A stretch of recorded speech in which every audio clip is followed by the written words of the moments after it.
Hello बेटा, हम goodwill का टॉपिक कर रहे थे। तो गुडविल के टॉपिक में हम गुडविल की एंट्री करने लगे थे। इलस्ट्रेशन 19। तो इसमें क्या गिवन था कि ए बी पार्टनर्स हैं, रेशो उनकी 3:2 है, और ए ने अपने शेयर का हाफ और बी ने भी अपने शेयर का हाफ सी को दिया। ठीक है।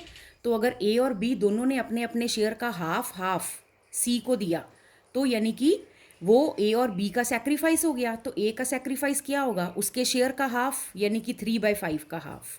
ठीक है। और बी का सेक्रीफाइस क्या होगा? उसके शेयर का हाफ, यानी कि 2/5 का हाफ। यानी कि 3/10 और 2/10 क्या है? ये इन दोनों का सेक्रीफाइस है। तो सेक्रीफाइसिंग रेशो हो गई 3:2। उसके बाद सब में लिखा है कि सी अपना प्रीमियम जो है गुडविल का अपना शेयर कैश में लेके आया है, और goodwill of the firm is 40,000। तो ये फर्म की गुडविल गिवन है हमें। ठीक। तो सी जो गुडविल कैश में लेके आएगा वो तो अपना शेयर लेके आएगा ना। तो 40,000 में से सी का कितना शेयर है गुडविल का, वो निकालने के लिए पहले हमें सी का शेयर निकालना पड़ेगा। सम में क्या है? तो सी का एग्जैक्टली शेयर कितना है सम में नहीं गिवन, पर इतना तो गिवन है ना, ए ने सी को इतना दिया, बी ने इतना दिया। तो ए और बी ने जितना जितना शेयर दिया उसको प्लस करेंगे तो वो सी का शेयर बन जाएगा। यानी कि 3/10 2/10 को प्लस करेंगे तो जो 5/10 है, ठीक है, वो क्या बन गया? सी का शेयर। अब सी का गुडविल का शेयर क्या होगा? 40,000 का, यानी कि हाफ 20,000। तो जो वो शेयर कैश में लेके आएगा उसकी एंट्री करेंगे cash account debited to premium for goodwill. 20,000 वो कैश में ले आया। अब जब तक आपको सम में कुछ और गिवन ना हो, हम हमेशा यही मानते हैं कि वो जो गुडविल कैश में लेकर आ रहा है अपना प्रीमियम का हिस्सा, वो goodwill is retained in the business. तो वो बिजनेस में रहेगी। तो ये जो वो अपना गुडविल का हिस्सा कैश में लेकर आएगा, ये हिस्सा जो सेक्रीफाइसिंग पार्टनर्स हैं, जो अपना अपना शेयर सेक्रीफाइस कर रहे हैं सी के लिए, ये हिस्सा उन दोनों में बट जाएगा। और उन दोनों में किस रेशो में बटेगा? ठीक। तो किस रेशो में बटेगा? उनकी सेक्रीफाइसिंग रेशो में। जिस रेशो में जिसने सेक्रीफाइस किया, जिसने जितना ज़्यादा सेक्रीफाइस किया उसको उतना ज़्यादा हिस्सा मिलेगा, जिसने कम सेक्रीफाइस किया उसको कम मिलेगा।